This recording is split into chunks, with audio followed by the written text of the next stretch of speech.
তো আজকে আমরা একটা কিওয়ার্ড দিয়ে আলোচনা করব। আমরা ষষ্ঠ অধ্যায় থেকে জানতে পারলাম যে ভগবান বলছে প্রভু ইজিটা প্রথম এনিমি অর ফ্রেন্ড এটা কি ছিল?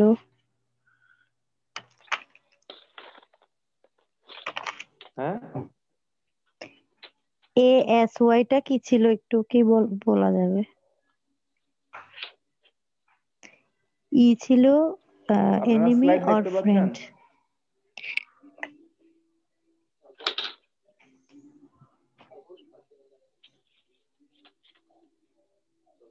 স্লাইড দেখা যাচ্ছে? হ্যাঁ প্রভু।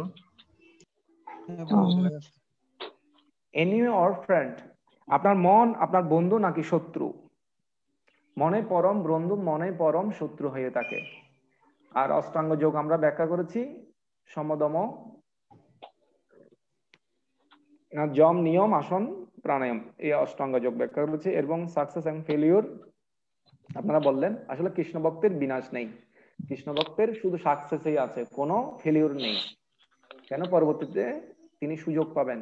আর শ্রেষ্ঠ যোগী হচ্ছে যিনি মদগত চিত্তে ভগবানের আরাধনা করেন, তার চিত্তটা সবসময় ভগবানের কথা চিন্তা করেন। টোটাল কথা হচ্ছে যে কৃষ্ণ ভক্তই সর্বশ্রেষ্ঠ যোগী। ঠিক আছে, আজকে যে বিষয়টা নিয়ে আমরা আলোচনা করব সেটা হলো যে হ্যাট, SEAD, হ্যাট নিয়ে। এস এ কি হবে বলুন তো দেখি, আপনারা দেখতে পাচ্ছেন? হিয়ারিং। তারপর Everywhere, accept or reject, demigods.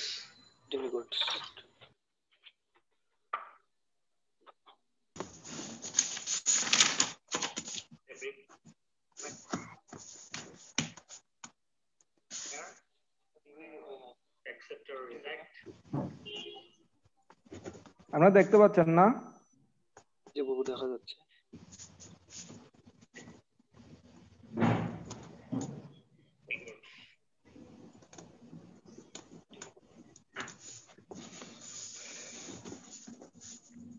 হরে কৃষ্ণ। তো আজকের বিষয়টা খুবই গুরুত্বপূর্ণ। এটা হচ্ছে হিয়ারিং। হ্যাঁ, আমি দুইটা পয়েন্ট নিয়ে আলোচনা করব। একটা হচ্ছে হিয়ারিং এবং এভরি হোয়ার, ভগবান সর্বত্রই আছে, এই বিষয়টা নিয়ে আলোচনা করব।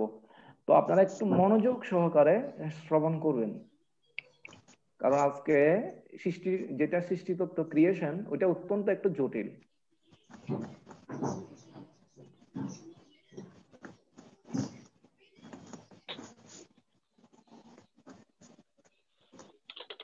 দেখতে পাচ্ছেন আপনারা?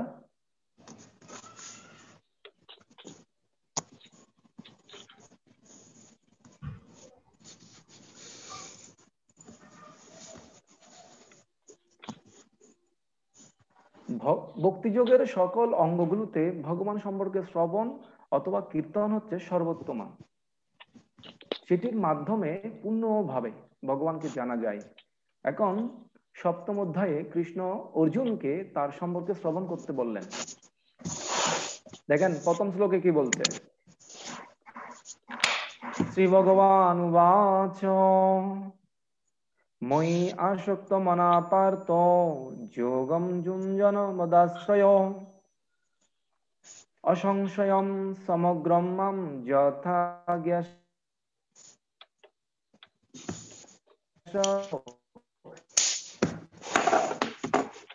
আমাকে আসক্ত চিত্ত হয়ে, মানে ভগবানের প্রতি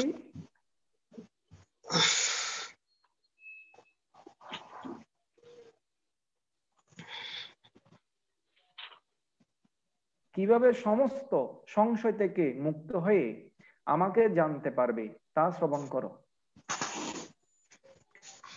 সমস্ত সংশয় থেকে মুক্ত হয়ে, যদি কৃষ্ণ বিষয়ে আমরা যদি শ্রবণ করি তাহলে আমরা সমস্ত সংশয় থেকে মুক্ত হয়ে যাব। জ্ঞাসাসি তৎ শ্রেণু, শ্রেণু মানে শ্রবণ।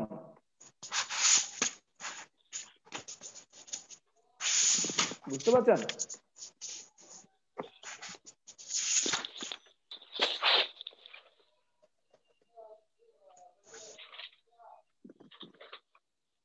শ্রবণ এটা অত্যন্ত গুরুত্বপূর্ণ একটা বিষয়। যদি আমরা ভগবানের কথা শ্রবণ না করি মনোযোগ সহকারে, তাহলে আমরা কখনোই ভগবানকে বুঝতে পারবো না, জানতে পারবো না। এই চর্মচক্ষু দিয়ে ভগবানকে দেখার যোগ্যতা আমাদের নেই। ভগবানকে দেখতে হয় কর্ণর দিয়ে, শ্রবণ ইন্দ্রিয় দিয়ে। শুধুমাত্র শ্রবণ করে করে ভগবানের লীলা বিলাস, ভগবান কোথায় থাকেন, কি করেন, কি খান, তার ধাম কোথায়, ওই ধামে কিভাবে যাব আমি,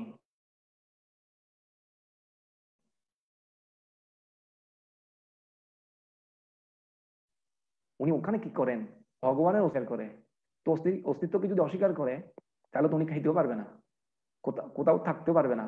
কিন্তু আমাদের ভগবান, আমরা জানি ভগবান সাকার, উনি এক জায়গায় থাকেন, ওখানে লীলা বিলাস করেন এবং খাওয়া দাওয়া থেকে শুরু করে সবকিছু করেন। তো ওই বিষয়গুলো আমাদের শ্রবণ করতে হবে। তো আমি আজকে শ্রবণ সম্বন্ধে একটা আপনাদের গল্প শেয়ার করছি। একবার এক বাজারে এক মূর্তি ব্যবসায়ী মূর্তি বিক্রয় করছিলেন। মূর্তি মানে প্রতিমা আর কি। তো উনি 3টা প্রতিমা নিয়ে এসেছিলেন, 3টা। বুঝতে পারছেন? আচ্ছা, আপনারা কারা কারা শ্রবণ করছেন একবার হ্যাঁ বলবেন তো দেখি। হ্যাঁ প্রভু। বলবো, শুনতেছি। হ্যাঁ, আমি শোনা যাচ্ছে আমি প্রভু। শুনতেছি প্রভু। অনেকে লিভ হয়ে যায়, তো একজন লিভ হয়ে গেছে। শুনতেছি প্রভু। এডিসন মনে হচ্ছে। তো এডিসন আচ্ছা, ঠিক আছে। মিহির বাবু আছেন? শিবু বাবু আজকে যুক্ত হয় না দেখি আমাদের। তো 3টা মূর্তি উনি যখন বিক্রি করতে আসছেন, কিন্তু 3টা মূর্তির 3 রকম দাম। একটা 100, একটা 1000, একটা 10,000। কিন্তু 3টা মূর্তি একই ডিজাইন, একই রকম। তো তখনকার সময়ে ওখানে রাজার দূতেরা ঘুরে বেড়াতো বাজারে। তো রাজার এক দূত দেখলো যে এই ব্যক্তি মূর্তি বিক্রি করছে, কিন্তু 3টা মূর্তি 3 দামে, কিন্তু সেম, মানে অবয়বটা মূর্তি দেখতে একদম হুবহু, 3টা একই, কোনো পার্থক্য নেই, কিন্তু দাম হচ্ছে ডিফারেন্স। 100, 1000 এবং 10,000 টাকা। তো দূত সন্দেহ করে রাজাকে বললেন, এই ব্যক্তি মূর্তি বিক্রি করছে, তবে দাম ভিন্ন রকম, কিন্তু একই, কেন এরকম? লোকদেরকে কি টকিয়ে উনি ব্যবসা করছেন? তো রাজা কিছু লোক পাঠিয়ে, সৈনিক পাঠিয়ে ওই ব্যক্তিকে ধরে নিয়ে আসলো। তো ওই ব্যক্তিকে জিজ্ঞেস করলো, আপনি কেন এই মূর্তি 3টা 3 দামে বিক্রি করছেন? আপনি মানুষকে ঠকাচ্ছেন, জানেন এর জন্য শাস্তি কি হতে পারে? রাজা ওকে একটু ধমক দিল। ও ভীত এবং সন্ত্রস্ত হয়ে বললেন, দেখুন রাজা মশাই, এই 3টা মূর্তি যদিও একই, সবকিছু একই অবয়ব বা একই ডিজাইনের, কিন্তু একটু পার্থক্য আছে। একটা মূর্তির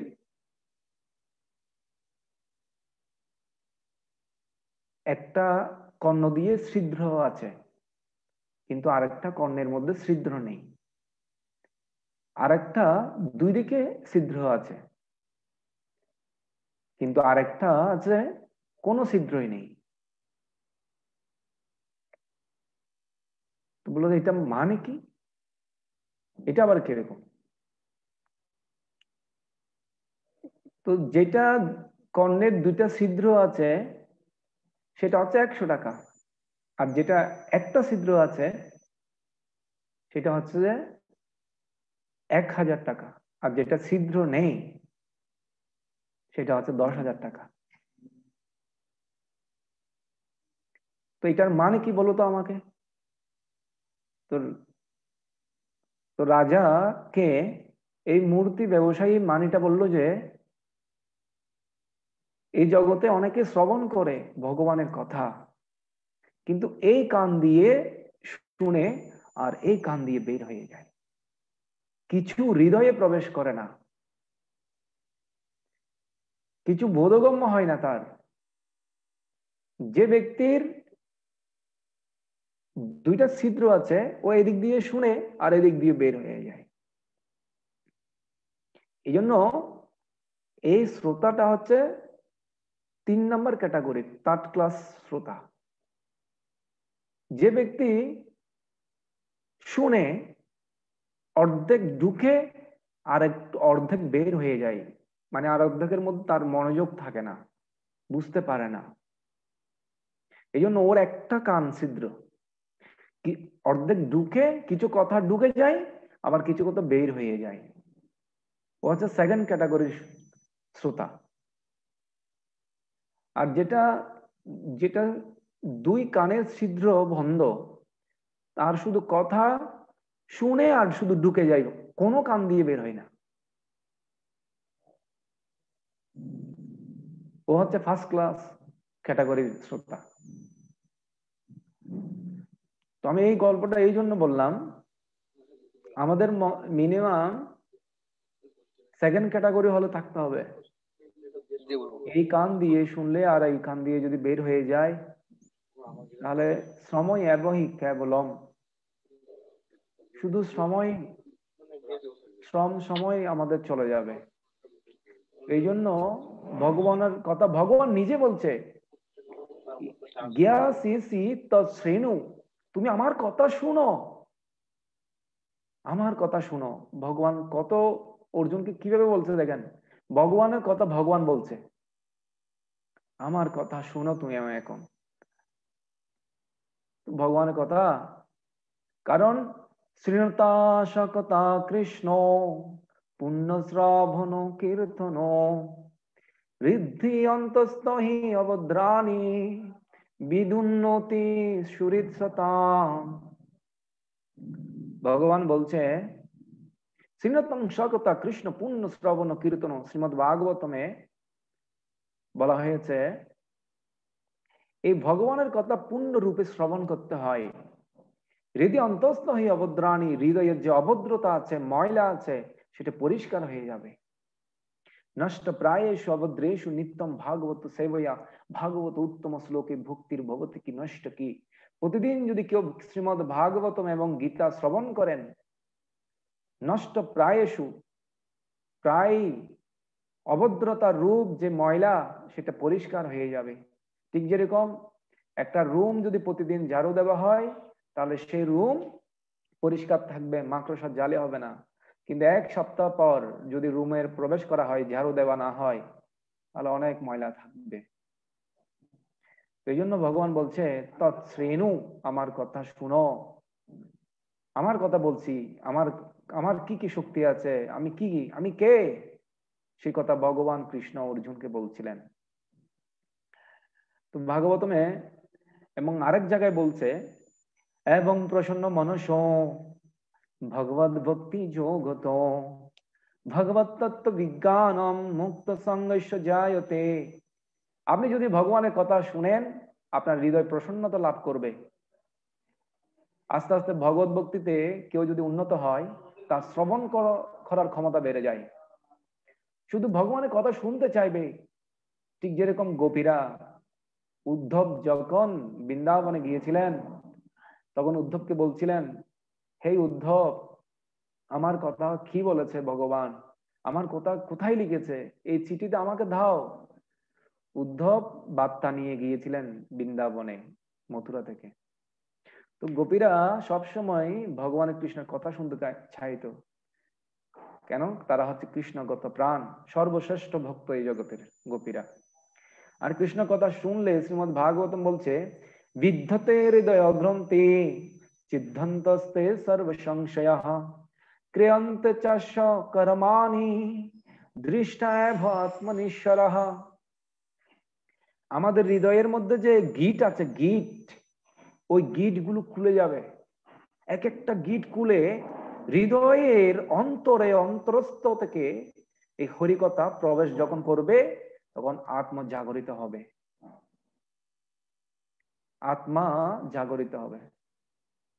কারণ কৃষ্ণ আস্তে আস্তে ধীরে ধীরে যখন কর্ণ রন্ধ্রের মধ্যে প্রবেশ করবে তখন সেই কৃষ্ণ ওখানে থেকে আস্তে আস্তে জাগরিত হবে, আপনি কৃষ্ণকে উপলব্ধি করতে পারবেন। তো আরেকটা ভগবান দেখেন, আরেকটা পয়েন্ট এখানে বলছে, দ্বিতীয় নম্বর শ্লোকে বলছে জ্ঞানম তে অহম ন সবিজ্ঞানম ইদম বক্ষ্যামি অশেষ যদ ঘাতা নৈহ ভূয়ো অন্নাৎ ঘাতভ্যম অবশিষ্যতে। আমি এখন তোমাকে বিজ্ঞান সমন্বিত এই জ্ঞানের কথা সম্পূর্ণরূপে বলবো, যা জানা হলে এই জগতে আর কিছুই জানবার বাকি থাকে না।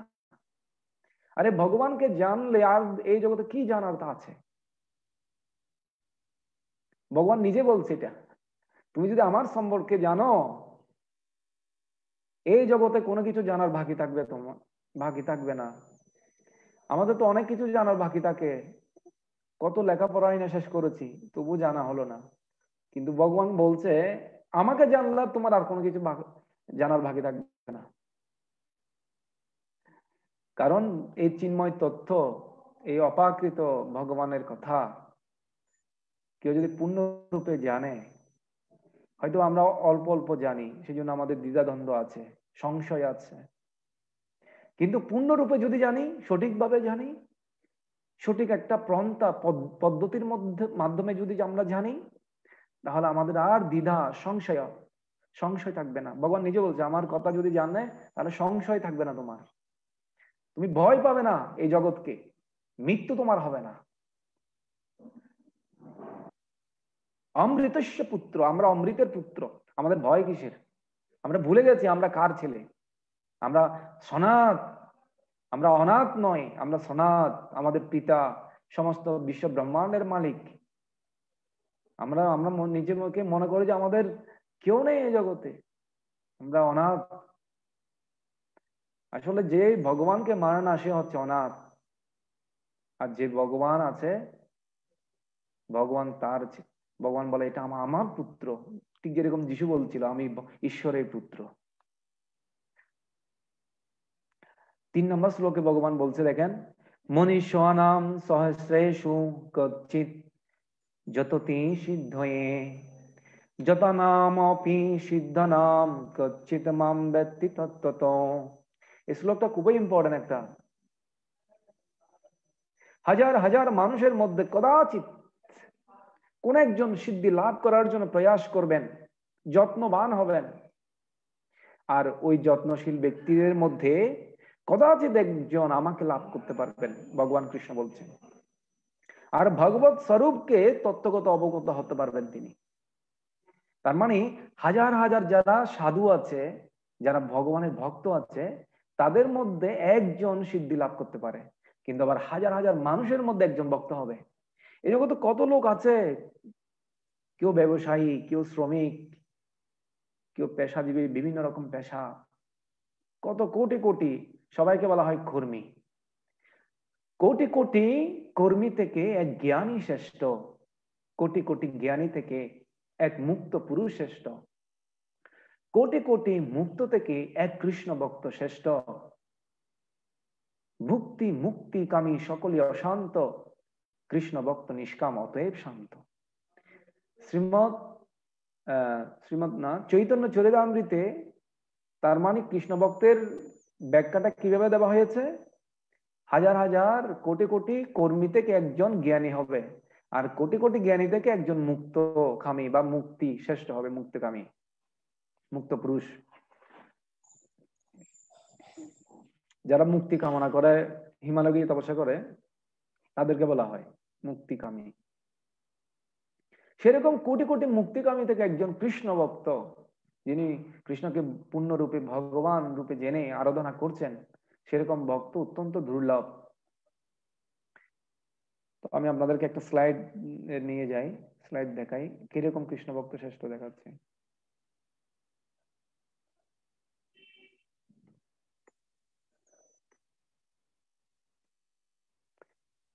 আপনারা একবার ইয়েস বল, হ্যাঁ বলুন তো দেখি, বলেন হরি বল। হরি বল। বল। তার মানে শুনতেছেন না? হরি বল। আমরা 3 নম্বর হরি বল। শ্লোকে যাচ্ছি এখন। হরি বল। দেখেন এখানে একটা পিকচার দেওয়া আছে।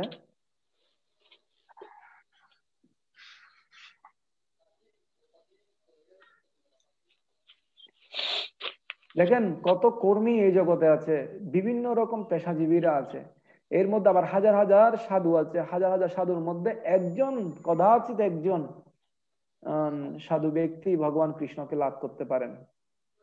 কত দুর্লভ এই জগতে কৃষ্ণ ভক্ত। তো 1 থেকে 3 নম্বর শ্লোক পর্যন্ত আমরা আলোচনা করেছি শ্রবণ বিষয়ে। কারণ ভক্তি রসামৃত সিন্ধুতে বলা হয়েছে শ্রুতি স্মৃতি পুরাণাধি পঞ্চরাত্রি বিদিম্বিনা ঐকান্ত কি হরির ভক্তি উৎপাদ ভয় কল্পতে। খুব একটা সুন্দর কথা বলছে, এই কথাটা একটু করে বলি। দেখেন ভক্তি রসামৃত সিন্ধু গ্রন্থ লিখেছেন রূপ গোস্বামী, উনি শাস্ত্র সম্বন্ধে প্রমাণ দিচ্ছেন। শ্রুতি স্মৃতি পুরাণাদি, শ্রুতি মানে হচ্ছে বেদ, স্মৃতি মানে হচ্ছে ইতিহাস, মহাভারত রামায়ণ এগুলো, এবং তার মানে বৈদিক শাস্ত্র পুরাটা বলেছেন। পুরাণাদি পঞ্চরাত্রি বিধিবিনা ঐকান্ত কি হরির ভক্তি উৎপাদ হইব কল্পতে। এই সমস্ত যে শাস্ত্রগুলোর নাম বলা হয়েছে শ্রুতি স্মৃতি পুরাণাদি এবং পঞ্চরাত্রি বিধি বিনা, এই শাস্ত্রগুলোকে বাদ দিয়ে যে ভক্তি করতে চাইবে, যে ভগবান নিজেরা ভগবান বানাবে, কাল্পনিক ভগবান, বলছে এটা ওরা ভক্তি করছে না, ওরা উৎপাত করছে সমাজে। উৎপাত, উৎপাত মানে সে শাস্ত্রের মধ্যে কোনো দেখাতে পারবে না। আরে ভগবানকে প্রুভ করতে গেলে শাস্ত্র লাগবে, শাস্ত্রে যেটা বলেছে সেটা পালন করতে হবে। এবং পঞ্চরাত্রি বিধি বিনা, পঞ্চরাত্রি বিধি হচ্ছে নারদ মণি এই পঞ্চরাত্র প্রদীপ বলা হয়, পঞ্চরাত্র প্রদীপ, যেটা কিভাবে ভক্তি করতে হয়, কিভাবে বিগ্রহ অর্চন করতে হয়, সমস্ত নিয়ম কারণ ওখানে আছে।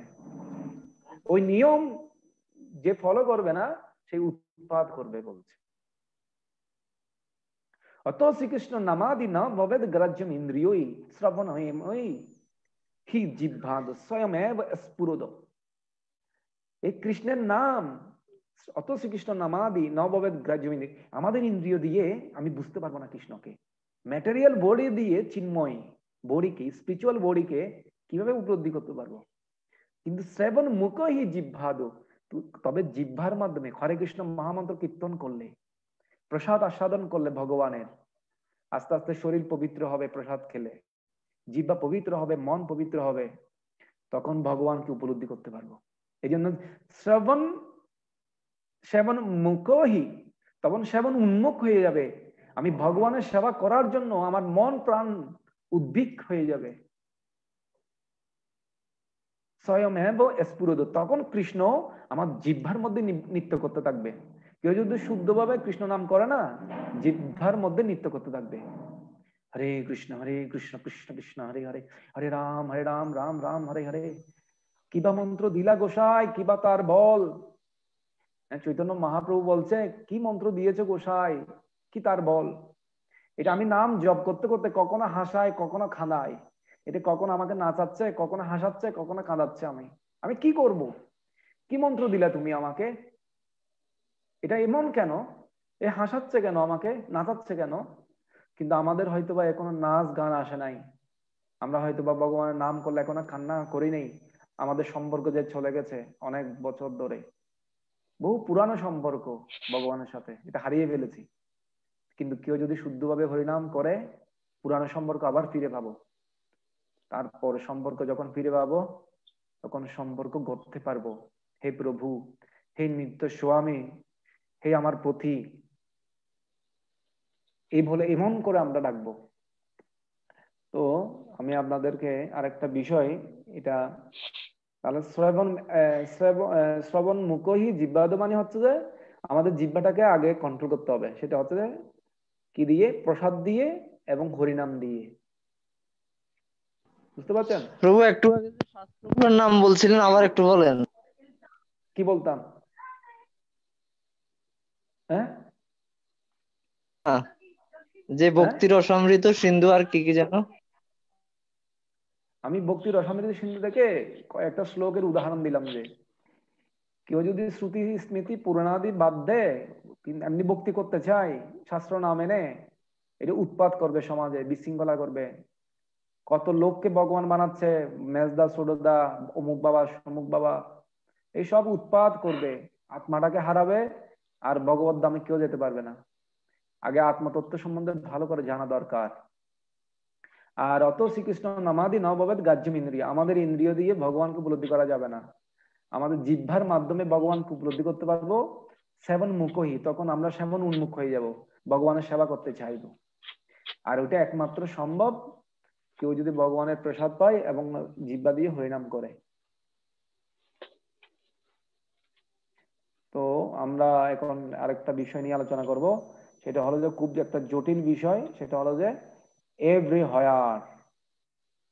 এটা 4 নম্বর শ্লোক থেকে 12 নম্বর শ্লোক পর্যন্ত মনোযোগ সহকারে একটু শ্রবণ করবেন, কারণ এটা একটা জটিল বিষয়। এটা সহজে কেউ বুঝতে পারে না, কারণ এখানে ক্রিয়েশন মানে সৃষ্টিতত্ত্ব আছে।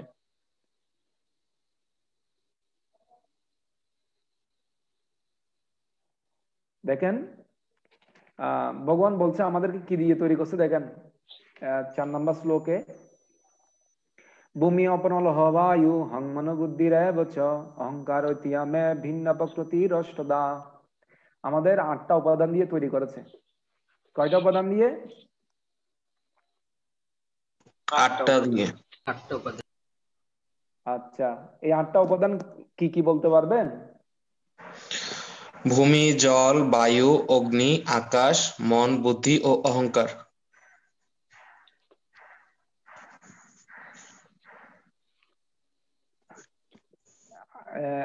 আর কেউ বলতে পারবেন এই 8টা উপাদান কি কি?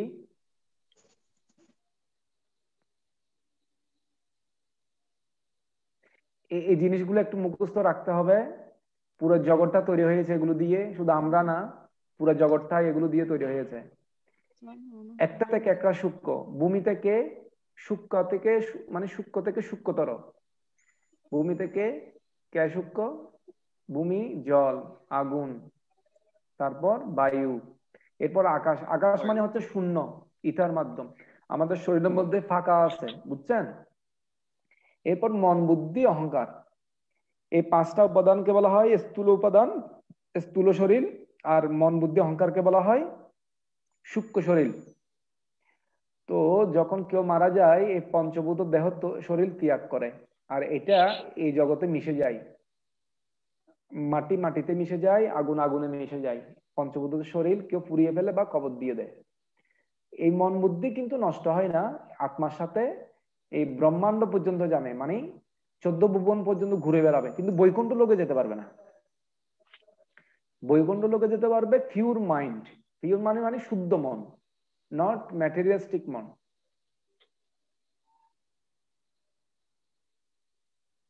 তো ভগবান কৃষ্ণ 5 নম্বর শ্লোকে বলছে, এটা একটু দেখেন।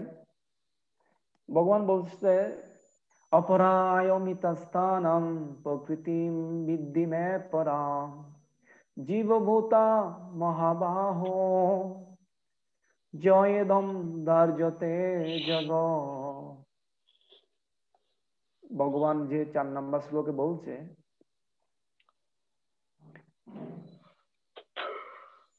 সেটা হচ্ছে ভগবান বলছে এটা আমার অপরা। অপরা প্রকৃতি, নিকৃষ্ট প্রকৃতি। কিন্তু হে অর্জুন, এর চেয়ে আর একটা উৎকৃষ্ট প্রকৃতি আছে। অপরা মিতা স্থানম, 5 নম্বর শ্লোকে যেটা বলছিল, অপরা মিতা স্থানম প্রকৃতি বিদ্ধি মে পরাম জীবভূত মহাবাহো জয়েদম ধার্যতে জগৎ। পুরো জগৎকে ধারণ করে আছে এই জগতের, ম্যাটেরিয়াল বডি দিয়ে পুরো জগৎকে না, ওখানে একটা স্পিরিচুয়াল মানে স্পিরিট সোল দেওয়া হয়েছে। এই নিকৃষ্ট প্রকৃতি ব্যতীত আমার আরেকটি উৎকৃষ্ট প্রকৃতি রয়েছে, ভগবান বলছে। সে প্রকৃতি চৈতন্য স্বরূপা ও জীবভূতা।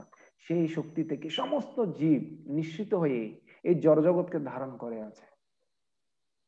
তার মানে ম্যাটেরিয়াল বডির মধ্যে 8টা উপাদানের মধ্যে যখন আত্মা প্রবেশ হয়েছে, তখন ওই শরীরে প্রাণ সঞ্চার হয়েছে। কথাটা বুঝতে পারছেন? কে কে বুঝতে পারছেন? আবার একটু বলেন, এটা ক্লিয়ার হয় না। 8টা উপাদান দিয়ে ভগবান পুরো ম্যাটেরিয়াল বডি তৈরি করেছে, কিন্তু যখন আর একটা আত্মা প্রবেশ করিয়েছেন, এটা হচ্ছে 5 নম্বর শ্লোকে বলছে, পুরো জগৎকে এই আত্মার কারণে ধরে আছে। যেমন ধরো পাহাড়ের প্রাণ আছে, পাহাড়েরও আত্মা আছে, নদীর প্রাণ আছে, কারণ পুরো জগৎটা হচ্ছে প্রাণময়। জড় বস্তু থেকে কিছু সৃষ্টি হয় না, প্রাণ থেকে সৃষ্টি হয়। তো এই জন্য ভগবান বলছে, এই যে আমাদের যে বীজ, আমাদের যে সনাতনী, আমরা সনাতনী অংশ, মাম অংশ জীবলোকে জীবভূত সনাতনম, আমরা ভগবানের সনাতনী অংশ। আর সেই বীজটা, সেই আত্মাটা হচ্ছে ভগবানের অংশ। এই জন্য ভগবান হচ্ছে আমাদের পরম পিতা। 4 নম্বর শ্লোক অবশ্যই আপনাদের মুখস্থ করতে হবে। শ্রীমদ ভাগবত গীতার 7ম অধ্যায়ের 4 এবং 5 অবশ্যই মুখস্থ করতে হবে। আমাদের বডিটা কি দিয়ে তৈরি, কেউ যদি জিজ্ঞেস করে আপনাদেরকে বলতে হবে আমরা কি দিয়ে তৈরি, কে তৈরি করেছে আমাদেরকে। ম্যাটেরিয়াল যে ফাদার আছে, উনি আমাদেরকে তৈরি করেছে নাকি কৃষ্ণ তৈরি করেছে? সবার পিতা হচ্ছে কৃষ্ণ। সবাই এই 5টা উপাদান দিয়ে তৈরি, এবং মন বুদ্ধি অহংকার ষষ্ঠ, মানে 8টা উপাদান। আর প্রত্যেক এই 8টা উপাদান দিয়ে যখন বডি তৈরি হয়, তখন ওখানে আত্মা প্রবেশ করায়। আর এটাকে বলা হয় চিন্ময় প্রকৃতি। তো আমাদের একটা স্বরূপ আছে, এই চিন্ময় জগৎ। ওখানে যখন আমি চিন্ময় জগতে ফিরে যাব, তখন এই ম্যাটেরিয়াল বডি থাকবে না, ওখানে সব ওটা ওই বডিটাই থাকবে, শুধু স্পিরিট সোলটাই থাকবে। তবে ওখানে 16 বছরের বালক হিসেবে থাকবো সবসময়। ওখানে কোনো টাইম নেই, সময় নেই, ওখানে নিত্য বর্তমান। আমাদের এখানে 3টা কাল আছে, অতীত, বর্তমান, ভবিষ্যৎ। বর্তমানটা নাই, কারণ আমি এখন কথা বলে ফেলছি, 4 নম্বর শ্লোকের কথা বলছি, এটা অতীত হয়ে গেছে অলরেডি। বর্তমান সময় নাই, তবু যেহেতু আমাদের লেখাপড়ায় বলে যায় এটা বর্তমান, বলাটা হচ্ছে বর্তমান, আসলে বর্তমান সময় এখানে নেই। কিন্তু ওখানে নিত্য বর্তমান, ওখানে আমি সবসময় এরকম থাকবো।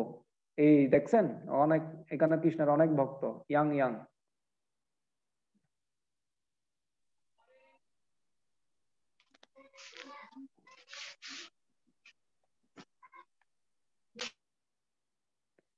বল।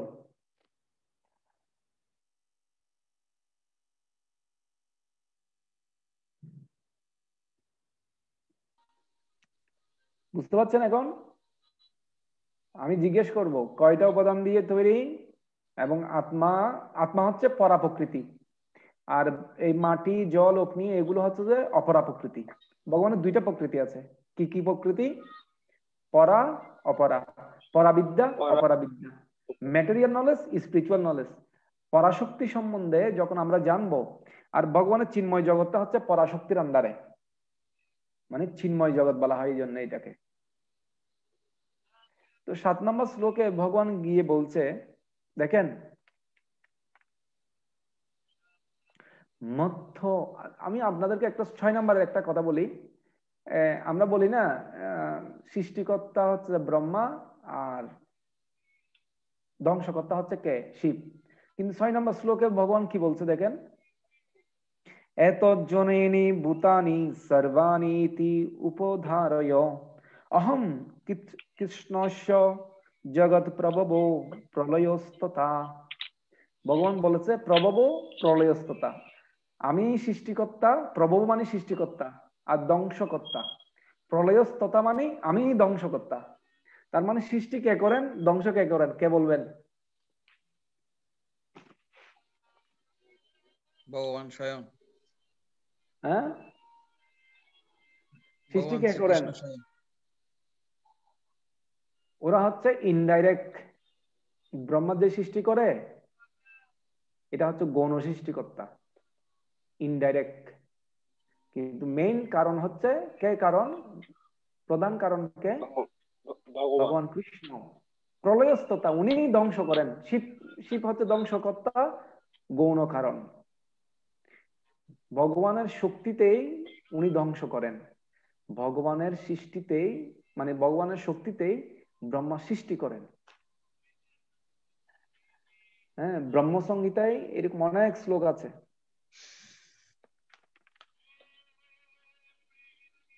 নিত্য নিত্যানাম চেতস্য চেতনাম। ভগবান হচ্ছে নিত্য, উনি নিত্য হয়ে হাজারো জীবের বাসনা উনি পূরণ করতে পারেন।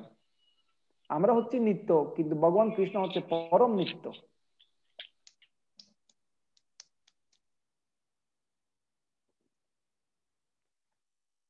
ভগবান আর এই শ্লোকে কি বলছে জানেন? 7 নম্বর শ্লোকে, মত্ত পরতরম নান্নাৎ কিঞ্চিদস্তি ধনঞ্জয় মই সর্বমিদম প্রথম সূত্রে মণিগণাইভ। ভগবান তার শক্তি সম্বন্ধে বলছে অর্জুনকে, জানো হে অর্জুন, আমি পুরো জগৎটাকে কিভাবে ধারণ করে রাখি? ভগবান বলছে, হে ধনঞ্জয়, আমার থেকে সর্বশ্রেষ্ঠ আর কেউ নেই। মত্ত পরতরম নান্নাত, নান্নত, নান্নত মানে কেউ নেই। কিঞ্চিদস্তি ধনঞ্জয়, হে ধনঞ্জয়, আমার থেকে সর্বশ্রেষ্ঠ কেউ নেই। এই জগতে কোনো ভগবান বলতে পেরেছে আমার থেকে সর্বশ্রেষ্ঠ কেউ নেই? কৃষ্ণ বলতে পেরেছে, কারণ উনি ভগবান। এই জন্য ভগবান উবাচ বলতে হয়। কিরকম এই জগতে আমি যুক্ত আছি, এই জগৎটা কিভাবে ধারণ করে আছি আমি, ঠিক যেরকম এখানে ভগবান একটা উদাহরণ দিয়েছে, সূত্রে মণিগণাই ভ। সুতার মধ্যে যেরকম মণিসমূহ গাঁথা থাকে, তেমনি এই জগৎ আমাতে ওতপ্রোত ভাবে যুক্ত আছে। ঠিক যেরকম ফুলের মালা, ফুলের মালার মধ্যে ফুলগুলোকে দেখা যায় কিন্তু সুতাকে দেখা যায় না। তো ভগবান সুতার মতো আছে পুরো জগৎটা। যদি সুতা না থাকতো, একটা ফুল একটার সাথে যুক্ত থাকতে পারতো না। এই যে সূর্য, গ্রহ, নক্ষত্র সব সিস্টেমেটিক চলছে, কেমনে? কেমনে চলছে? ভগবান সুতার মতো আছে। ভগবান উদাহরণ দিয়েছেন, এর পুতির এগুলো সব পুঁতি, গ্রহ নক্ষত্র গুলোকে, আমি সুতার মতো আছি ওখানে, ভগবান বলছে। আর ভগবান বলছে আমার থেকে সর্বশ্রেষ্ঠ আর কেউ নেই।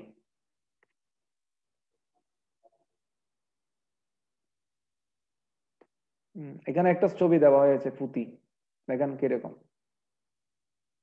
এভরি হয়ার, আমি সব জায়গায় আছি, এমন কোন জায়গা নেই যে আমি নেই। এই দেখেন এখানে একটা পুরো জগৎ জড়া প্রকৃতির মধ্যে ভগবান পুঁতির মালার মতো আছেন।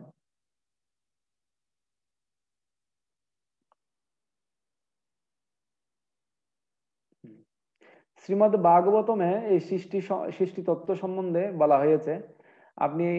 আপনারা একটু মনোযোগ সহকারে শুনবেন, এটা একটু জটিল বিষয়।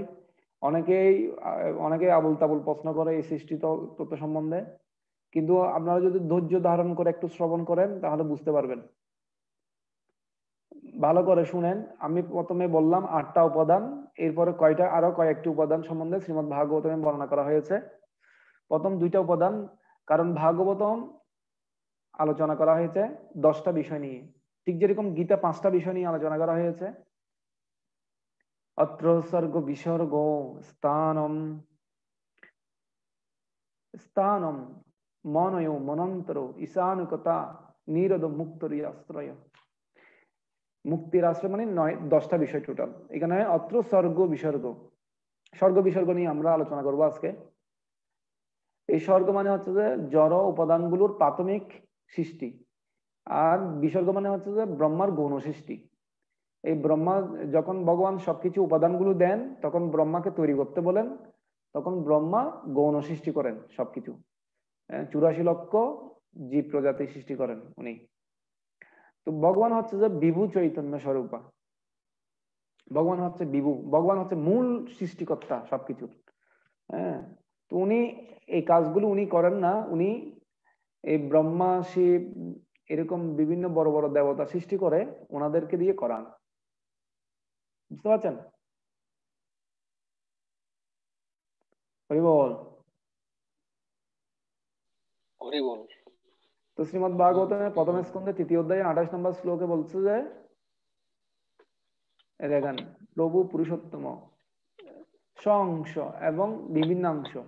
আমরা যারা জীব আছি তারা হচ্ছে ভগবানের বিভিন্ন অংশ, আর যারা পুরুষ অবতার আছে মানে বিষ্ণু, হ্যাঁ, ওরা হচ্ছে ভগবানের স্বংশ। মানে এগুলো ভগবানের প্রকাশ, এগুলো ভগবান থেকে অভিন্ন। সমস্ত বিষ্ণুগুলো ভগবান কৃষ্ণ থেকে অনন্ত কোটি বিষ্ণু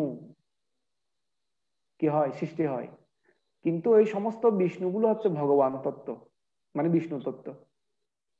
3টা তত্ত্ব আছে, একটা শিব, একটা জীব, আর একটা হলো যে বিষ্ণু। বিষ্ণু তত্ত্বগুলো হচ্ছে ভগবান, পরমেশ্বর ভগবান, আর জীব হচ্ছে যে তটস্থ শক্তি, আর শিব হচ্ছে মাঝখানে। মানে শিবজি উনি বিষ্ণু নন আবার জীব নন। ভগবানের একটা প্রকাশ হচ্ছে শিব, মানে অবতার বলতে পারেন। তো ভগবান ভগবদ গীতায় বলছে অহম সর্বস্ব প্রভব মধ্য। ভগবান থেকে সবকিছু প্রবর্তিত হয়। ভগবান শ্রীকৃষ্ণ থেকে অসংখ্য ব্রহ্মাণ্ড, আসলে ব্রহ্মাণ্ড সৃষ্টি হয়েছে কারণোদকশায়ী বিষ্ণু। আমি আপনাদেরকে আরেকবার বলছিলাম, প্রথমে ভগবান, তারপর হচ্ছে বলরাম প্রকাশ হয়, বলরাম থেকে চতুর্ভুজ, বাসুদেব, সংকর্ষণ, প্রদ্যুম্ন এবং অনিরুদ্ধ। এই সংকর্ষণ থেকে দ্বিতীয় সংকর্ষণ হয় আবার, মানে দ্বিতীয় চতুর্ভুজতে 4 জন, বাসুদেব, সংকর্ষণ, প্রদ্যুম্ন, অনিরুদ্ধ। তো ওই যখন রাম অবতার রূপে ভগবান আসছিলেন ওই চতুর্ভুজই আসছিলেন ওরা। ভগবান রামচন্দ্র ছিলেন যে বাসুদেব তত্ত্ব, আর লক্ষণ ছিল যে সংকর্ষণ, প্রদ্যুম্ন ছিল যে ভরত মহারাজ, আর শত্রুঘ্ন ছিল যে অনিরুদ্ধ, ভগবানের প্রকাশ। ওরা 4 জনেই ছিলেন যে ভগবান, মানে বিষ্ণু তত্ত্ব। ওরা এই জড় জগতের কেউ নয়, কোনো জীব নয়, সাধারণ কোনো জীব না, ওরা ছিল যে ভগবান।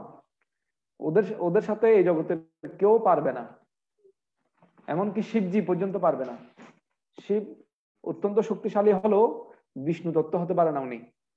ঠিক যেরকম দই কখনো দধি হতে পারে না, দধি কখনো দুধ হতে পারে না, কিন্তু দুধ বিকারগ্রস্ত হয়ে দই হতে পারে। দুধ হচ্ছে বিষ্ণু, একটা এক্সাম্পল দেওয়া হচ্ছে, আর শিবজি হচ্ছে দই।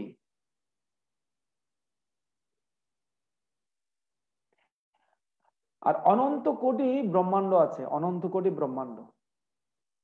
এক একটা ব্রহ্মাণ্ডের মধ্যে ভগবান কারণোদকশায়ী বিষ্ণু থেকে এক নিঃশ্বাস কাল পর্যন্ত এই ব্রহ্মাণ্ডগুলো স্থায়িত্ব থাকবে, এবং বুদবুদ আকারে কোটি কোটি ব্রহ্মাণ্ড সৃষ্টি হয় শস্যের দানার মতো।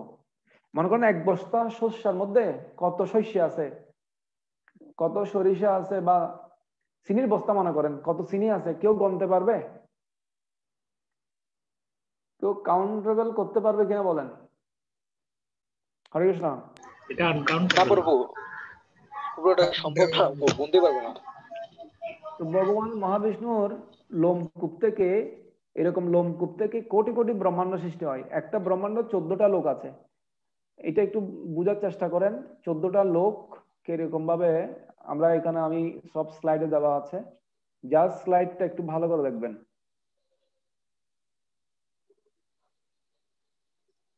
তো দুর্গা দেবী হচ্ছে যে ভগবানের বহিরাঙ্গা শক্তি, মানে দাসী।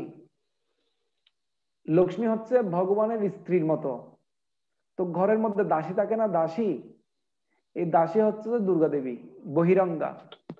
উনি এই জড় ব্রহ্মাণ্ডের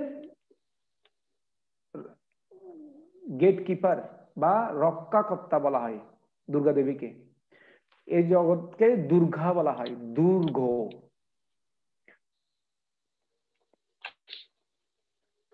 তো আমরা এই দুর্গা দেবীকে প্রকৃতিও বলা হয়, এই জন্য দুর্গা দেবীর গর্ভে আমরা জন্ম নিয়েছি। তো আমাদেরকে ভগবান কিভাবে জন্মদান করেন?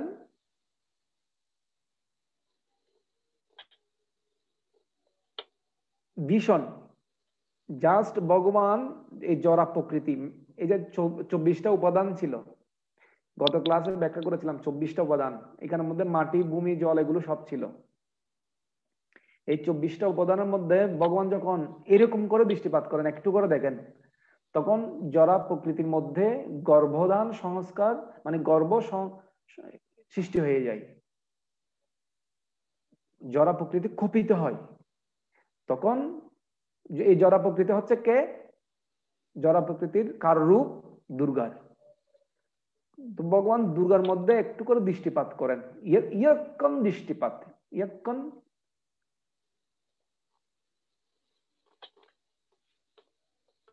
মানে হচ্ছে, মানে জাস্ট এরকম একটু করে দেখবে। হ্যাঁ, এই যে পুরো জগৎটা সৃষ্টি হয় যে ভগবানের দৃষ্টিপাতের মাধ্যমে একটু করে। তো দাসী তো বেডরুমে যেতে পারে না, দাসী একটু বাইরে থাকে। তো এই জন্য দুর্গা দেবীর অবস্থানটা হচ্ছে কিরকম জানেন? ভগবান যখন ঘুমে থাকেন, তো দুর্গা দেবী থাকে যে পিছনে, লক্ষ্মী থাকে পায়ের সামনে। মেন দৃষ্টিটা আসলে লক্ষ্মীর দিকে পড়ে, তো লক্ষ্মী দুর্গার দিকে ট্রান্সফার করায়। তো আসলে আমাদের মাতা হচ্ছে লক্ষ্মী, মানে রাধা ঠাকুরানী। সমস্ত জগতের মা হচ্ছে রাধা। তো রাধার প্রকাশ হচ্ছে এই লক্ষ্মী দেবী।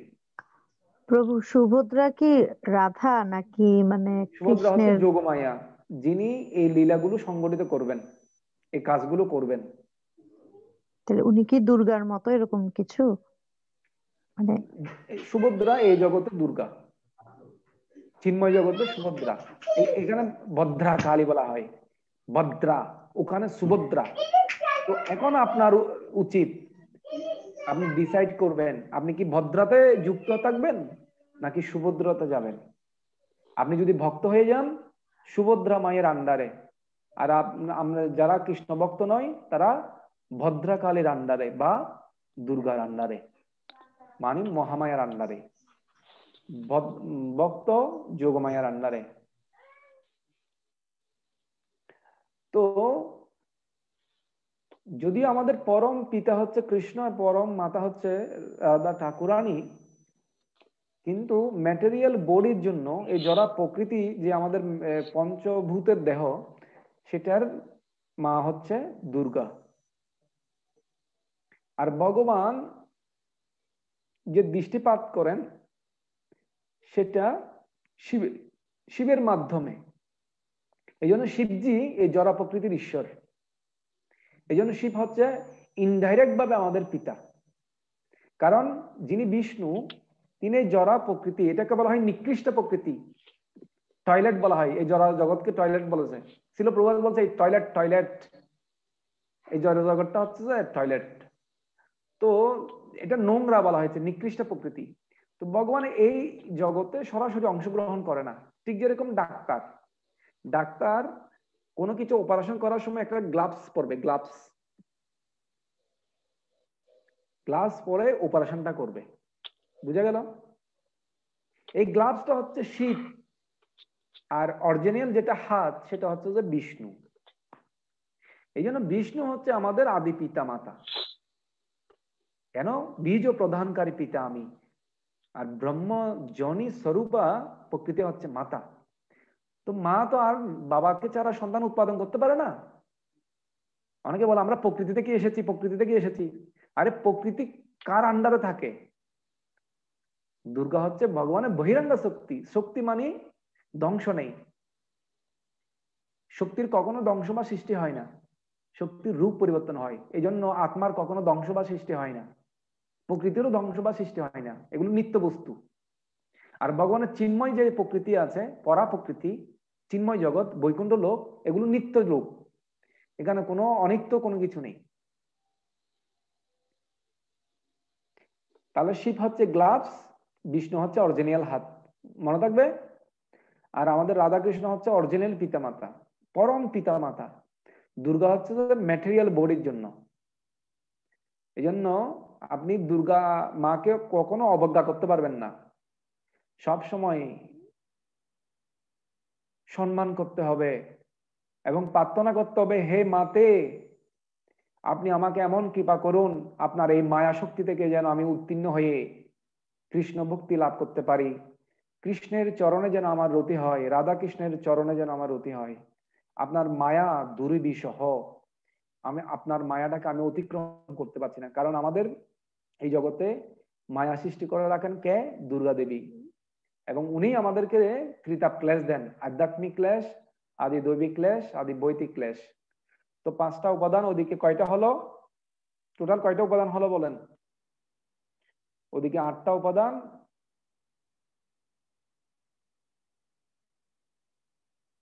ভালো করে স্লাইডটা একটু লক্ষ্য করুন। 5 13 না প্রভু? হ্যাঁ হ্যাঁ, দুটো আসপাত 13। হ্যাঁ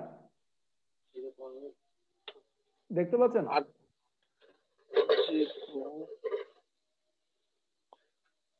স্লেট তো সেল দেখা যাচ্ছে ব্রো। বুঝি নাই। স্লেট দেখা যাচ্ছে। একজনে পড়তে পারবেন?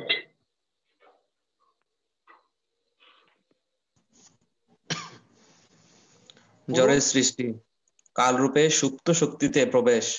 যেমনটি পুরুষের দ্বারা গর্ভসঞ্চার না হলে স্ত্রী কখনো সন্তান উৎপাদন করতে পারে না, তেমনি কালরূপে ভগবানের দ্বারা গর্ভাধান না হওয়া পর্যন্ত জড় প্রকৃতি কোনো কিছুই সৃষ্টি করতে পারে না।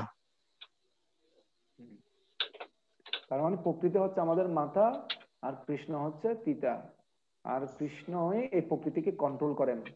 মায়া অধ্যক্ষান প্রকৃতি সুয়তে সচরাচরম, আমার অধ্যক্ষতায়। ঠিক যেরকম প্রিন্সিপালের কারণে পুরো কলেজটা পরিচালিত হয়।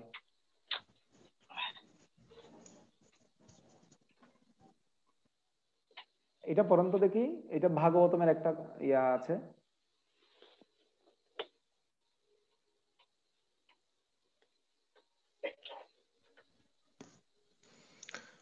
সর্বব্যাপী অণ্ডগুলোতে বিশ্বজনীন রূপের বিস্তার। যখন ত্রয়োবিংশতি তত্ত্বসমূহ ভগবানের ইচ্ছা শক্তির দ্বারা সক্রিয় হয়েছিল, তখন ভগবানের বিশাল সর্বজনীন রূপ অথবা বিশ্বরূপের সৃষ্টি হয়েছিল। এখানে কারো প্রশ্ন আছে? কেউ বুঝতে পারছেন এটা?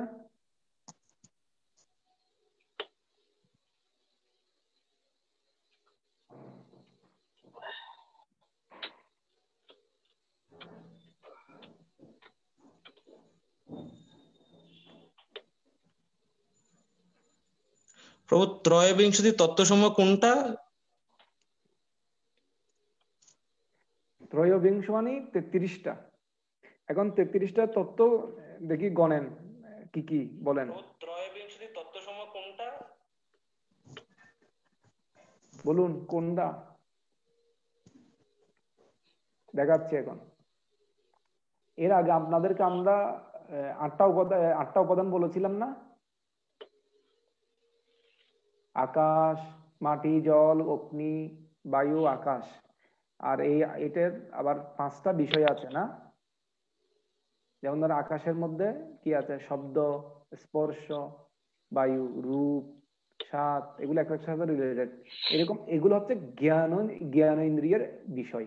স্পর্শ, রূপ রস গন্ধ স্পর্শ ত্বক, এগুলো ঠিক আছে। এরপর পায়ু জননেন্দ্রিয়, মিত্র আর প্রজাপতি। জননেন্দ্রিয়ের মাধ্যমে প্রজা সৃষ্টি করে থাকেন, আর পায়ু মানে মিত্র। এগুলো এক একটা দেবতা আছে। যেমন ধরো চোখের সূর্য, ত্বকের বায়ু অশ্বিনী কুমার, বরুণ হচ্ছে জিহ্বা, হাত ইন্দ্র, চরণ হচ্ছে উপেন্দ্র, স্বর স্বর মানে ভাগ অগ্নি, বায়ু মানে মিত্র। আমাদের 5টা ইন্দ্রিয় আছে, কর্ম ইন্দ্রিয়, আর 5টা হচ্ছে জ্ঞান ইন্দ্রিয়। এর আগে এই ক্লাসগুলোতে এগুলো আমরা 24টা উপাদান ব্যাখ্যা করেছিলাম। এখানে আমি পুরো 6টা দিয়েছি, আপনারা ভালো করে একটু লক্ষ্য করুন। আপনাদেরকে আমি প্রশ্ন করব,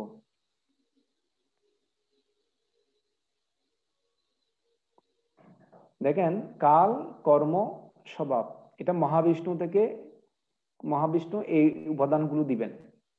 জড়া প্রকৃতির প্রধান, মানে 3টি গুণ এই নিষ্ক্রিয়। গুণ কি কি? সত্য, রজ, তমগুণ। আর মহত্তত্ব হচ্ছে সত্যগুণে, সূত্রতত্ত্ব রজগুণে, অহংকার হচ্ছে তমগুণ। সত্য, রজ, তম। আর জ্ঞান শক্তি কর্তা, কর্ম হচ্ছে ক্রিয়া শক্তি, আর কার্য হচ্ছে দ্রব্য শক্তি। এখানে আদিদৈব, আধ্যাত্মিক এবং আদি ভৌতিক, আমরা যে 3টা দুঃখের কথা বলছিলাম, এটা হচ্ছে আদিদৈব। আধ্যাত্মিক এটা ক্রিয়া শক্তি থেকে আসে। আচ্ছা, দ্রব্য শক্তি, ক্রিয়া শক্তি, এটা বুঝতে পারেন? মনে করেন দ্রব্য শক্তি মানে হচ্ছে যে এই যে উপাদানগুলো বললাম, সেটা দ্রব্য শক্তি। যখন ভগবান ইয়ৎক্ষণ দৃষ্টি প্রদান করেন তখন ক্রিয়া শক্তি হয়, এরপরে জ্ঞান শক্তির প্রকাশ পায়। ঠিক যেরকম একটা, আপনি কি বলবো আপনাকে, আমি কোন একটা যে কোনো কিছু একটা তৈরি করার সময়ও প্রথমে কি থাকে? দ্রব্য থাকে না, কতগুলো ম্যাটেরিয়াল নেয় না?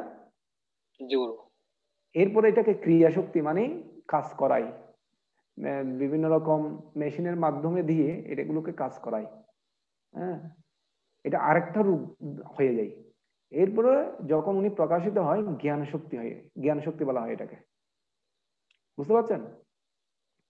এই জন্য মন এবং 10টা ইন্দ্রিয় দেবতা আছে, আবার প্রাণ এবং 10ম ইন্দ্রিয় বুদ্ধিমত্তা, প্রভু মহত্তত্ত্ব সত্যগুণে, সূত্রতত্ত্ব রজগুণে, এই জায়গাটা একটু বলবেন? এই মহত্তত্ত্ব মানে হচ্ছে যে যেটা, এই যে 24টা উপাদান বললাম না, এই 24টা উপাদানকে মহত্তত্ত্ব বলা হয়। আর এটা সূত্র তত্ত্ব মানে হচ্ছে যে যখন শিবের মাধ্যমে এই মহত্তত্ত্বের মধ্যে ক্রিয়া হয়, বুঝতে পারছেন, তখন এটাকে রজগুণ বলা হয়। রজগুণ, রজগুণ হলেই সৃষ্টি করতে পারে।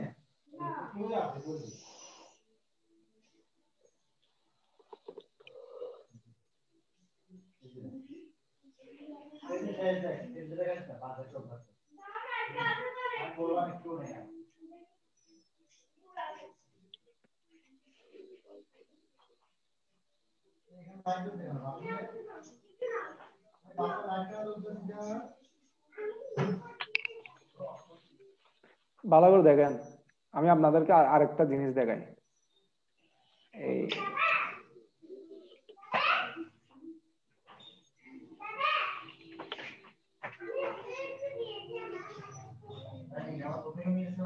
আমি চাইনি। আর খাইস না, ভাত খেতে পারবি না। কি মিউট অন করে রাখছেন নাকি? এটা এই জায়গাটা একটু করে ভালো করে দেখেন। এটা এটা বোঝানোর জন্য এরকম করা হয়েছে। দেখেন, আমরা এই জগতে যা কিছু করি, বুঝছেন, আমাদের অনেক কার্যকলাপ সবগুলো পরমাত্মা সাক্ষী স্বরূপ সবকিছু দেখে থাকেন।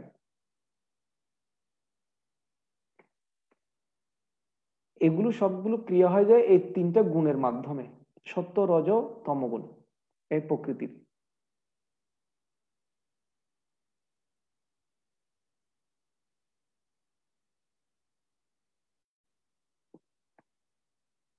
যেন মন ইন্দ্রিয়ের দেবতা সমূহ থাকে, 5টা ইন্দ্রিয়, 5টা বিষয়, এগুলো আগে আলোচনা করেছিলাম। আপনাদের এখন মুখস্থ করতে হবে 24টা উপাদান কি কি। কে বলতে পারবেন 24টা উপাদান নাম? সংক্ষেপে কে বলতে পারবেন? নাম না বললে এরকম 5টা আছে, এগুলো কে বলতে পারবেন?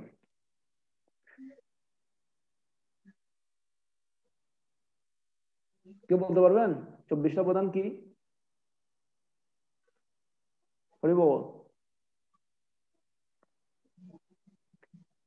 আমি আবার বলছি, দেখেন যত বুঝাই না কেন কারো মনে থাকবে না।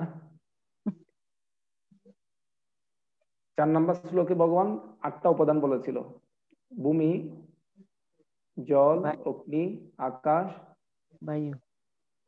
হ্যাঁ, ভূমি, জল, অগ্নি, বায়ু, আকাশ, মন, বুদ্ধি, অহংকার, 8টা উপাদান, ঠিক আছে? আর 5টা কর্মেন্দ্রিয়, 5টা কর্মেন্দ্রিয়, 5টা জ্ঞানেন্দ্রিয়। কয়টা হলো? 8টা হলো। এরপরে হচ্ছে যে জ্ঞানেন্দ্রিয়ের 5টা বিষয় আছে: রূপ, রস, গন্ধ, স্পর্শ, ত্বক। কয়টা হলো? হ্যাঁ,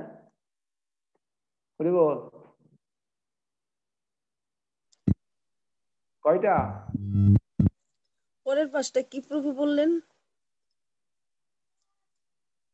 5টা কর্মেন্দ্রিয়, 5টা জ্ঞানেন্দ্রিয়, 5টা জ্ঞানেন্দ্রিয়ের বিষয় 15টা, ওদিকে 8টা, 23টা, আত্মা একটা, 24টা উপাদান টোটাল। এটা মুখস্থ করা একদম সহজ। কর্মেন্দ্রিয়, জ্ঞানেন্দ্রিয় 5টা 10টা, ইন্দ্রিয়ের বিষয় 5টা 15টা, ওদিকে 8টা উপাদান আমাদের শরীর যে তৈরি করেছে ভূমি, জল, অগ্নি দিয়ে 23টা, আত্মা একটা, 24টা। দেখেন এই যে সমগ্র জড়শক্তি মহাতত্ত্ব সৃষ্টির উপর এবং ইন্দ্রিয় সমূহ বিরাট বিষয় প্রকাশ করার পর পরমেশ্বর ভগবান তাতে প্রবেশ করেন। এই সবগুলো উপাদান যখন একত্রিত হবে এটাকে বলা হয় মহত্তত্ত্ব বলা হয়। এবং ওখানে ভগবান যখন আস্তে আস্তে যখন ভগবানের মানে আত্মা প্রবেশ করেন তখন এগুলোতে রূপ লাভ হয়, এটা রূপ ধারণ করে। আর প্রত্যেকটা ব্রহ্মাণ্ডের মধ্যে গর্ভোদশায়ী বিষ্ণু শায়িত থাকেন, বুঝতে পারছেন? গর্ভোদক মানে উনি যখন ওখানে প্রকাশিত হন তখন ওনার নাভি থেকে জল বের হয়, আর ওই জলের মধ্যে উনি ওখানে শায়িত থাকেন। উদক, গর্ভ উদক, গর্ভ থেকে উদক, উদক মানে হচ্ছে জল, জল দ্বারা পূর্ণ করেন এবং ওখানে শায়িত থাকেন তিনি।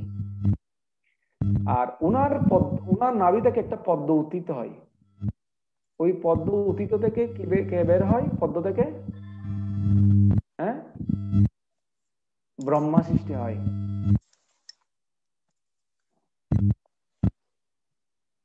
দেখেন প্রত্যেক ব্রহ্মাণ্ডের মধ্যে গর্ভোদশায়ী বিষ্ণু আছে, এরা হচ্ছে কৃষ্ণের একটা প্রকাশ।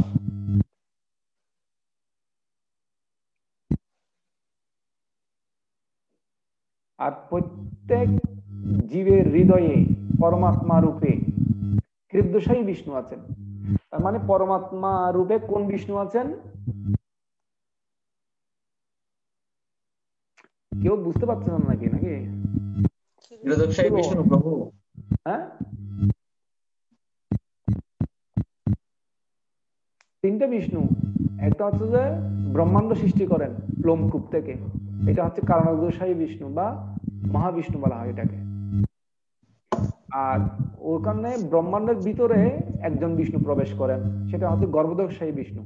ওনার নাভি থেকে জল দিয়ে পুরো ব্রহ্মাণ্ডকে অর্ধেক ভর্তি করেন আর ওখানে উনি শায়িত থাকেন, এটাকে বলা হয় গর্ভ সমুদ্র। আর যেটা প্রথম বিষ্ণু মহাবিষ্ণু, উনি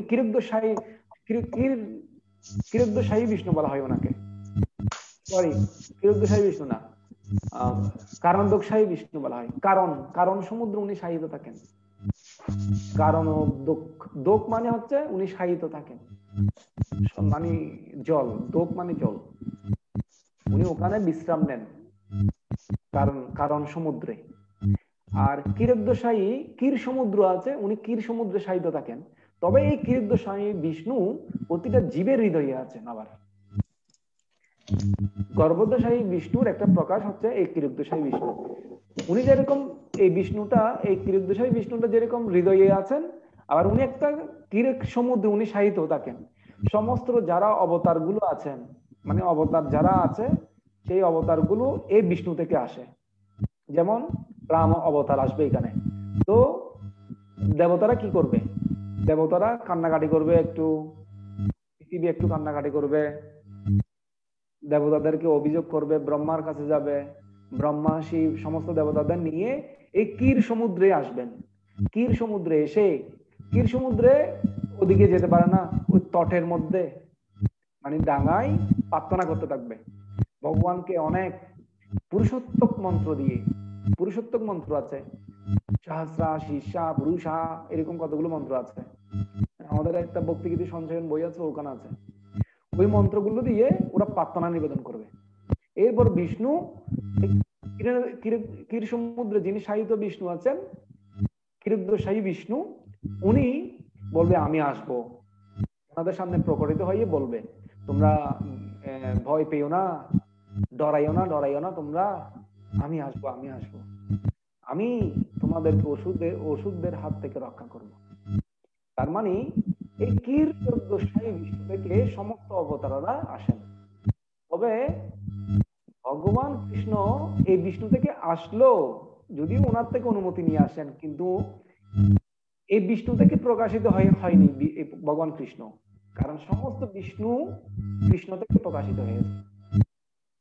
কারণ এরা হচ্ছে কৃষ্ণের প্রকাশের প্রকাশ, এই বিষ্ণুগুলো। কারণ ভগবান কৃষ্ণের প্রথম প্রকাশ হচ্ছে বলরাম। কে কি বুঝতে পারছেন?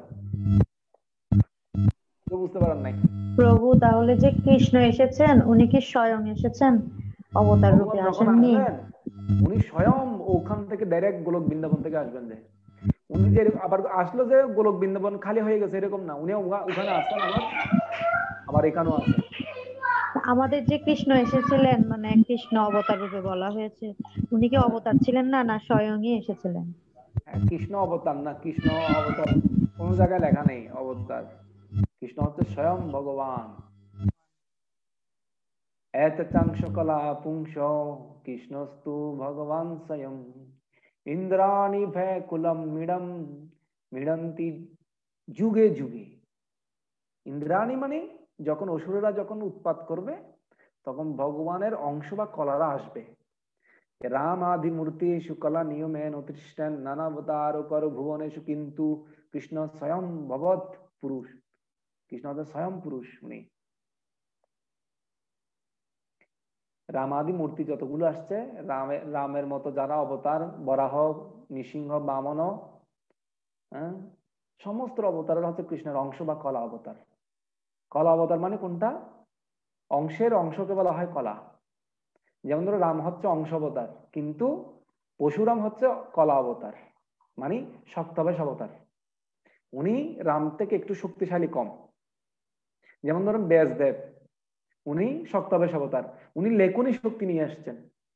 উনিও ভগবানের অবতার, তবে উনি লেখা নিয়ে আসছেন। উনি ভগবানের শাস্ত্র লিখবেন, এই জন্য উনি এই জগতে আসছেন। কে কে বুঝতে পারছেন? কেউ বুঝতে পারেন নাই? খুব কঠিন আছে নাকি? সমাজ নেই গিয়া বলেন, এই পর্যন্ত কে কে বুঝতে পারছেন? আমি পরবর্তীতে ব্যাখ্যা করব।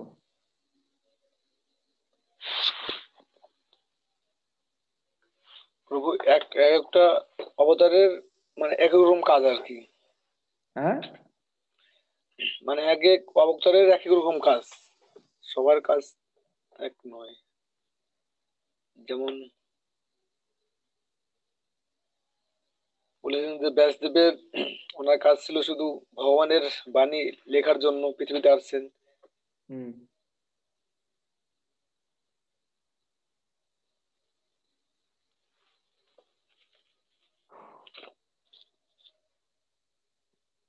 এই বিষয়ে কারো প্রশ্ন আছে কোনো?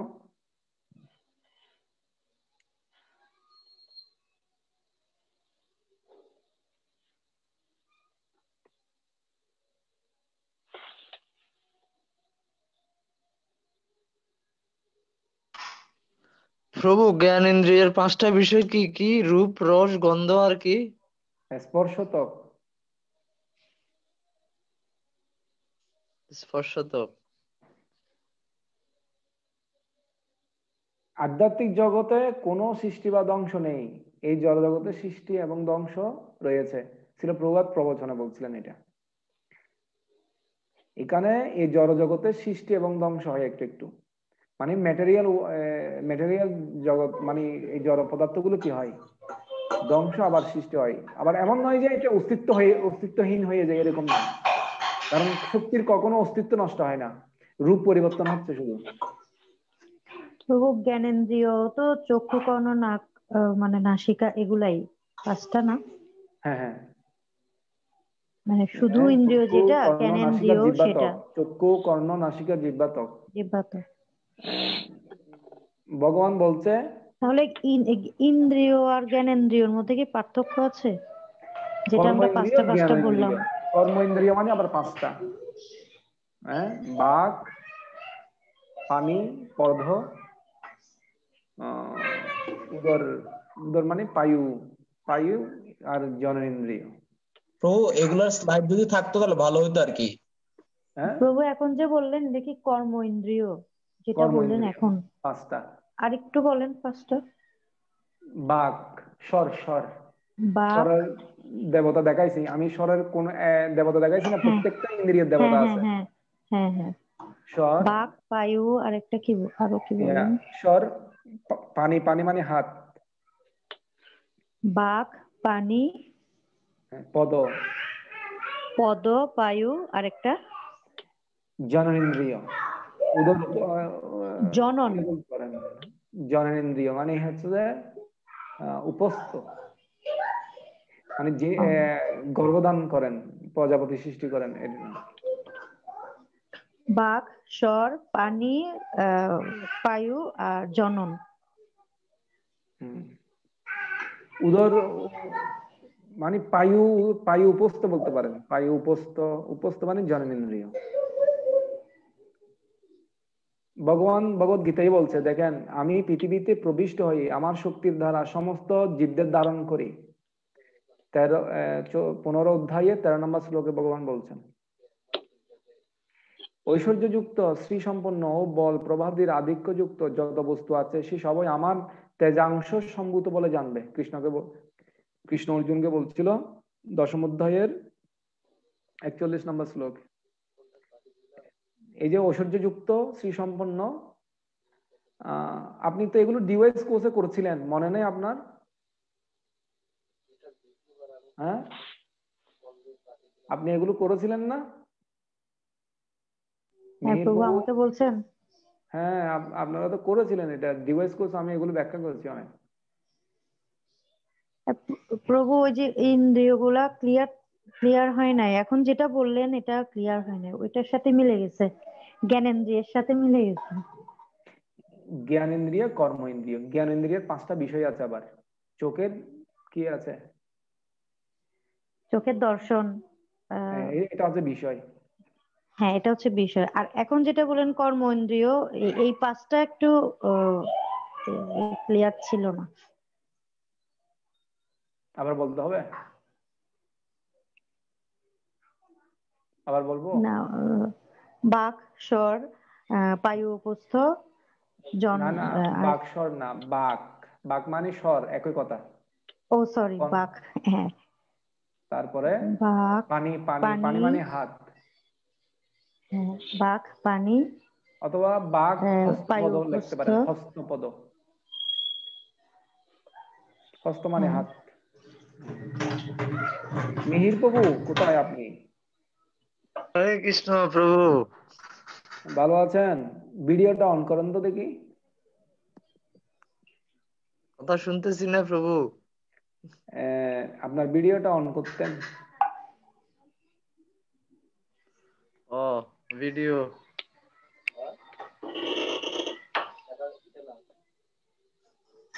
সমস্ত বিষ্ণুরা হচ্ছে ভগবান কৃষ্ণ থেকে সৃষ্টি। এটা কোন লীলায় দেখাইছে বলুন তো দেখি ভগবান? ব্রহ্মমোহন লীলায় দেখাইছিলেন। শুনতেছি না। ভগবান যখন গোবৎস ব্রহ্মা যখন গোবৎসগুলো হরণ করেছিল, গাবি তার সখাদেরকে ব্রহ্মা নিয়ে গিয়েছিল ব্রহ্মলোকে। তখন কৃষ্ণ, ব্রহ্মা যে কৃষ্ণকে পরীক্ষা করছে ওটা জানতে পেরে কৃষ্ণ কি করেছে, তার দেহ থেকে শত শত গাবি এবং গোবৎস, তারপর হচ্ছে যে সখা, তার বন্ধুদেরকে সৃষ্টি করলেন। আর এরা সবাই ছিলেন যে বিষ্ণু। আমার কথাটা বুঝতে পারছেন? জি প্রভু, বুঝতে পারছি। সমস্ত বিষ্ণুর উৎস হচ্ছে কৃষ্ণ। এখন এইটা বোঝানোর জন্য ভগবান এই লীলাটা করলেন।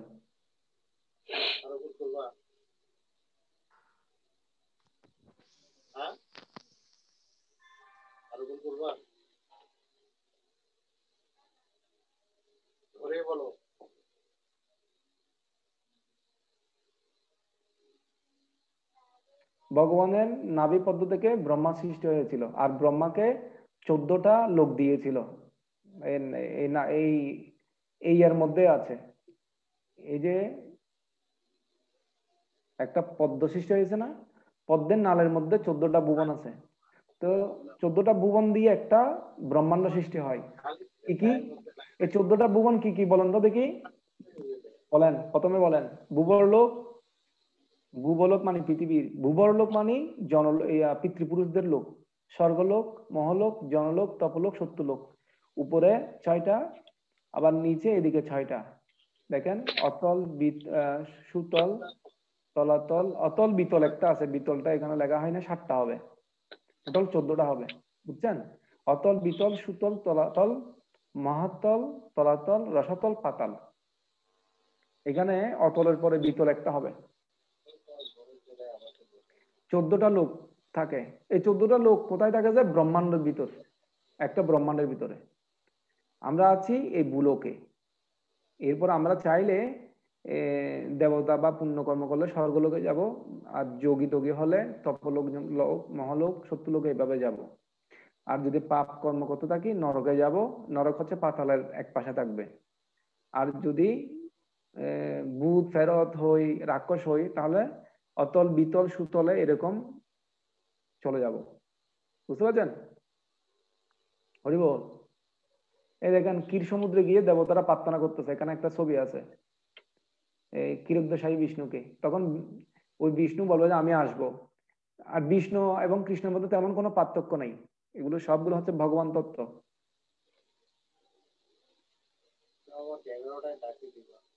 আর প্রত্যেকটা জীবের হৃদয়ে পরমাত্মা রূপে ক্ষীরোদ্দশায়ী বিষ্ণু আছেন। আর আমি যেটা আপনাদেরকে সৃষ্টি তত্ত্ব দেখালাম সেটা হচ্ছে যে স্বর্গ। আর ব্রহ্মার সৃষ্টি কি? ব্রহ্মা হচ্ছে গণ সৃষ্টিকারক, এটাকে বলা হয় বিসর্গ। আর এইটা উনি কি করেন? উনি ওই উপাদানগুলো দিয়ে উনি কি করেন? এই ম্যাটেরিয়াল বডিগুলো তৈরি করেন। এখানে দেখেন ভগবান কৃষ্ণ থেকে কত অবতার আসছে। হ্যাঁ, এগুলো সব অবতার, বিভিন্ন অবতারেরা আসেন, এগুলো সব কৃষ্ণ থেকে আসেন। আর এই তত্ত্বগুলো হচ্ছে যে মোহিনী, রাম, কল্কি অবতার আসবে, ভগবান বুদ্ধ, বরাহ, নৃসিংহ, কুর্ম, হ্যাঁ, তার বিভিন্ন যারা প্রচারক আসে, যেমন যিশু আসছিল, যিশু ও ভগবানের শক্তি প্রাপ্ত ছিল। যিশু আমি ঈশ্বরের পুত্র বলছিল ভগবান, ও বিশেষ একটা শক্তি প্রাপ্ত ছিল, এক শ্রেণীর মানুষকে প্রচার করার জন্য আসছিল।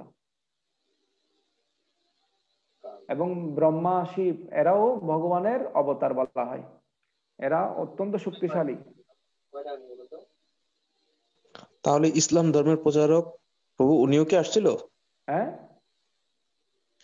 ইসলাম ধর্মের প্রচারক যে উনিও কি ভগবান, মানে ভগবান প্রেরিত অবতার ছিল না অন্য কিছু ছিল? অবতার না, স্পেশাল ব্যক্তি উনি, স্পেশাল একজন মানুষ, অনেক শক্তিশালী, আমাদের মতো না। উনি এক শ্রেণীর মানুষকে প্রচার করছে না, উনি আসবে, এটা ভবিষ্যৎ পুরাণে লেখা ছিল, তো এই জন্যই তো উনি স্পেশাল। চাণক্য পণ্ডিত আসবে। চাণক্য পণ্ডিত কি আমাদের মতো নাকি? ওনারা একটু মানে এক্সেপশনাল।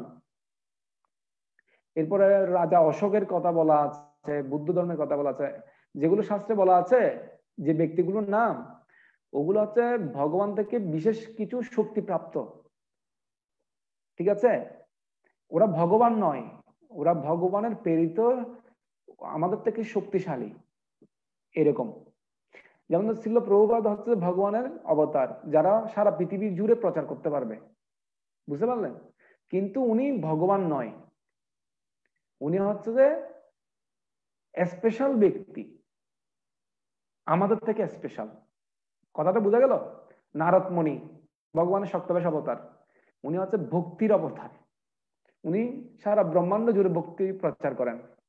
হ্যাঁ, ওনার শিষ্যর মধ্যে আছে যে সাপ, তারপরে এর আগে একটা বলছিলাম মনে আছে আপনাদের, মেঘারির গল্প,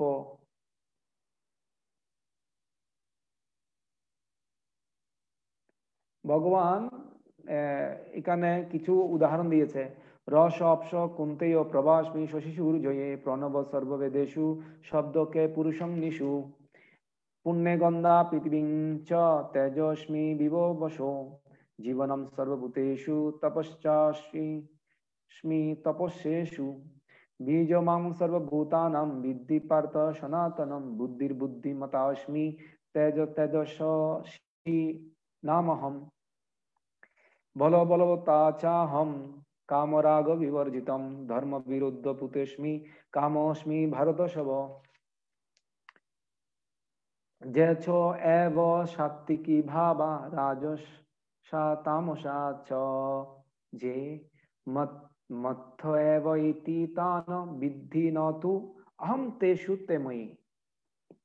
এখানে দেখেন ভগবান বলছে আমি সূর্যের প্রভা, এই যে সূর্যের যে প্রভা এবং আলো, এটা হচ্ছে ভগবান কৃষ্ণ। আমি চাঁদের, কি বলছে ভগবান, আমি চাঁদের সূর্য এবং চাঁদের আমি প্রভা, আকাশের প্রণব। এটা যাচ্ছে না কেন?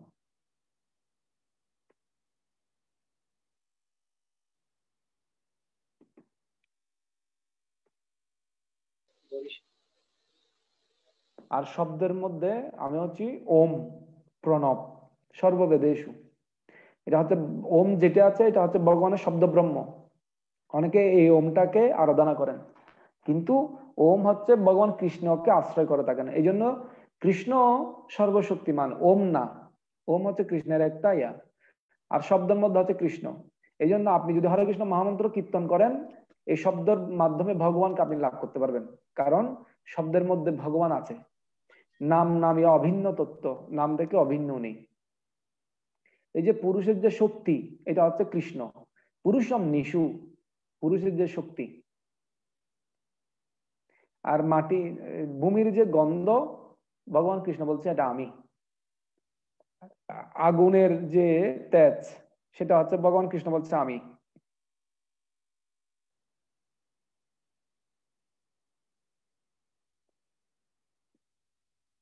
হ্যাঁ, আর বুদ্ধির বুদ্ধি মতাস্মি, বড় বড় যারা জ্ঞানী আছে তাদের যে বুদ্ধি, সেটা ভগবান কৃষ্ণ।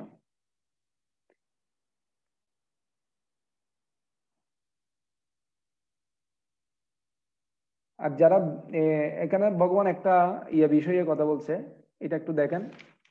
সেটা হচ্ছে যে ভগবান বলছে বলবতাং চাহং কাম রাগ বিবর্জিতম। এই যে কাম, সেটাও কৃষ্ণ, তবে ধর্ম অবিরুদ্ধ কাম। ধর্ম অবিরুদ্ধ মানে কেউ যদি অবৈধ সঙ্গ করে, বাচ্চা উৎপাদন করে, সেটা ভগবান কৃষ্ণ নয়। ধর্ম যেটা যেটা স্বামী স্ত্রী মিলিতর ফলে যেটা কৃষ্ণ ভক্ত হবে, সেই কামটাই হচ্ছে কৃষ্ণ। যদি বেশি কামুক হয়ে যদি স্ত্রীর সাথে সহবাস করে, সে কাম কিন্তু কৃষ্ণ নয়। কেউ যদি কৃষ্ণ ভক্ত উৎপাদন করার জন্য স্ত্রীর সাথে মিলিত হতে পারে, সেটা হচ্ছে কৃষ্ণ। এই জন্য বলা হয়েছে ধর্ম অবিরুদ্ধ কাম, ধর্ম বিরুদ্ধ হবে না। কেন? যে সন্তান এই জগৎকে উৎপাদ করবে, সেটা কৃষ্ণ হতে পারে না।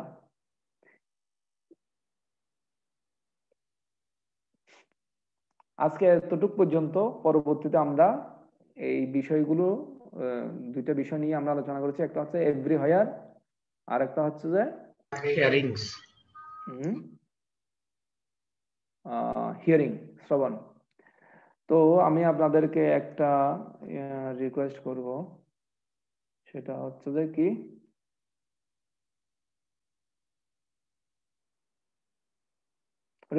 দেখতে পাচ্ছেন?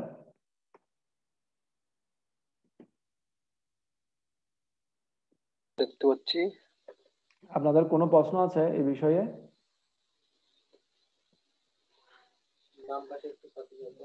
আমি যেটা আজকে আলোচনা করছি সেটা হচ্ছে যে কেউ যদি কৃষ্ণ কথা শ্রবণ করে সব সময়, কারণ শ্রবণ ইন্দ্রিয়র মাধ্যমে আমরা ভগবানকে জানতে পারবো এবং বুঝতে পারবো।